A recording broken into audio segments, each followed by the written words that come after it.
Hello, welcome to our new Scrum Master. It's a nice day, wonderful. Happy to see you again. If this is the first time you're visiting me, thank you so much. If you're a returning subscriber, thank you for always trusting me, always visiting my site, always coming along for us to have this conversation. I'm so grateful for that. If this is the first time, please, I'll ask that you click the subscribe button so that you don't miss any of my contents. And if you like my contents, please hit the like and also share on your social media platform. Tell your friends, your colleagues about our new Scrum Master platform. And let us have this Agile and Scrum Master conversation as a group. All right. Today, I'm going to discuss one of the primary and most challenging conversations so far in an Agile environment and in Scrum. A lot of Scrum Masters might be having this challenge, and also some stakeholders or some members of the stakeholders on executive level might also be having this challenge. So I thought we could use this opportunity to iron things out in terms of what is expected of each member of the Scrum team.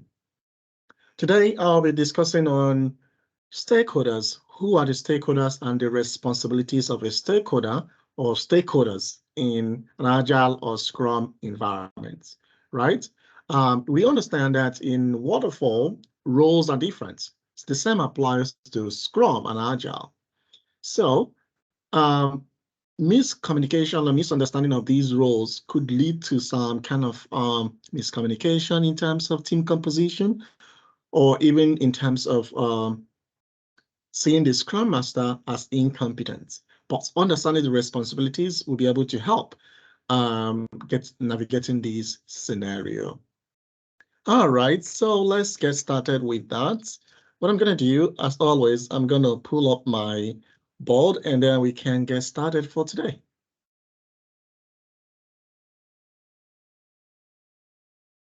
Okay, just pulling up my board. Give me 1 second here.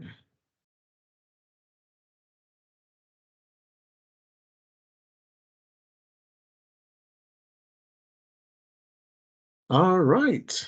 So stakeholders in Agile, who are stakeholders, roles of stakeholders in Agile/Scrum? All right, by the mention of the words stakeholders, what does it really mean? Who are they, right? I mean, you might have different opinion of who a stakeholder is or who are stakeholders, but let's take a look at it from this perspective. A stakeholder is simply anyone with interest in a product or a project. How does that sound? Simple, isn't it? Anyone who has interest in a product or in a project. And in understanding who a stakeholder is or who are stakeholders, I mean, we can categorize these people into two. You have internal stakeholders and external stakeholders, right? Internal stakeholders simply mean people who are members of the organization, right? Who are members of the same company. External stakeholders, as the name implies, external, are those are non-members of the organization. And examples of both internal stakeholders and external stakeholders could mean the end user, the project sponsor, for those who are really sponsoring the project from outside or inside, people needed so as to complete the project. For example, system admins or legal team, people literally directly impacted by the implementation of the project. For example, line managers or project team members, account managers, subject matter and domain experts. I mean, in organization, we either have all of these or some or even most of these roles, right? So that gives us a sense of who a stakeholder is or who are stakeholders. Now the question is, what are the roles and responsibilities of a stakeholder or stakeholders? Having been a Scrum Master for a while now, one of the challenges a Scrum Master might have is to have an executive member becoming part of the Scrum team.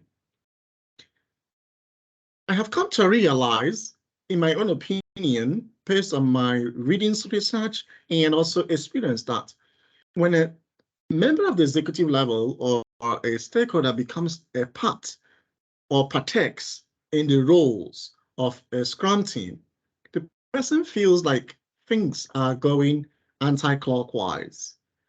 For example, the idea of self-organization, most people don't really understand what it means to be self-organized. It literally means it means self-autonomous, self-management, macro-management rather than micromanagement. You need to trust people to do their responsibilities. You need to delegate power.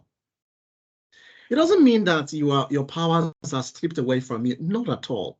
Scrum Agile in general considers that understands that in a waterfall environment, there is this hierarchy of power where, it trips down from the executive level or from the VP or, people who are really at the echelon down to the teams, right?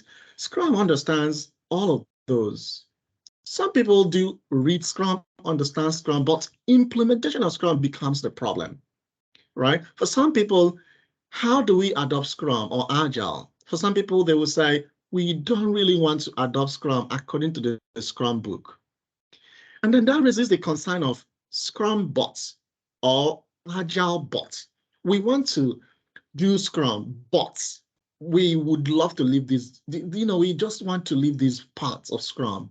And that gives a huge challenge to people who are like Agile coaches or Scrum masters.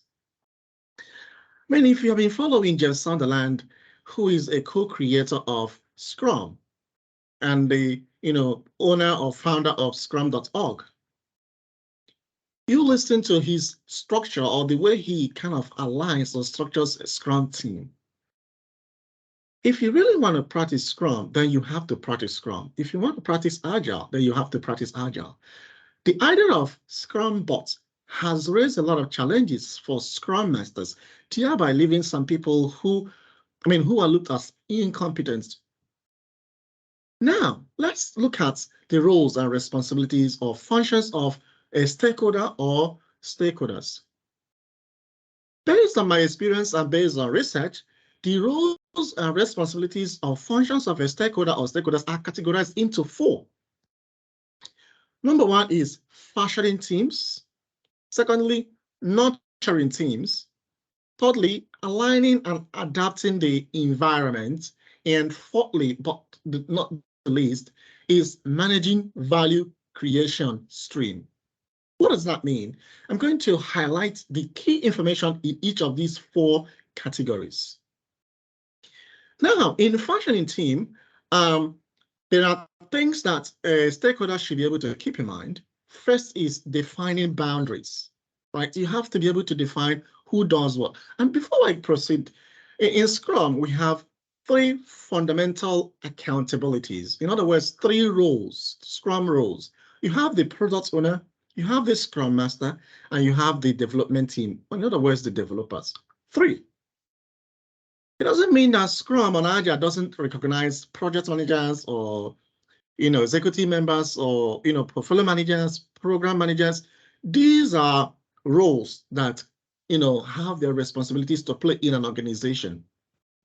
When it comes to Scrum and Scrum, it recognizes 3, but it doesn't mean that a stakeholder couldn't, perform or provide a value in the Scrum team. A stakeholder can perform his or her role by helping to fashion teams. And in fashioning the team, there are things that the stakeholder could do. It's about defining boundaries. It's about providing a clear environment. It's about forming the teams. It's about changing team composition. It's about empowering the teams. That is about fashioning the teams. Then the other one is about nurturing teams. As the name suggests, nurture, it means energizing people. These people need to be energized, develop competence, provide functional area leadership, and maintain team integrity. 4, in the idea of aligning and adapting the environment, it goes a long way from promoting Agile values. We understand the 12 principles of Agile and even the 4 Agile manifesto. a stakeholder, no matter the level of your, responsibility as a stakeholder, should be able to promote the agile value, right? And then should be able to help to remove organizational impediments. If there are some kind of interference, or if there is any kind of, pushing tasks forward when the sprint has started or when there has been, kind of plans laid out, it doesn't mean that priorities might not change, but the stakeholder should be able to help to remove organizational impediments. And then align internal groups. Let's say we have different departments or different groups. The stakeholder should be able to align those internal groups. And then finally, align partners. Then the fourth category, which is managing value creation stream, a stakeholder should be able to take system perspective, should be able to manage economics and measure and reports. So in other words, these are four categories of the functions of a stakeholder in an agile environment, in a Scrum environment, right? Most of the times, one of the primary and fundamental and most dangerous environments to work as a Scrum Master is when you have a member of the executive or a member of the stakeholder who is also identified as either as a product owner or a program manager or whatever his or her role is.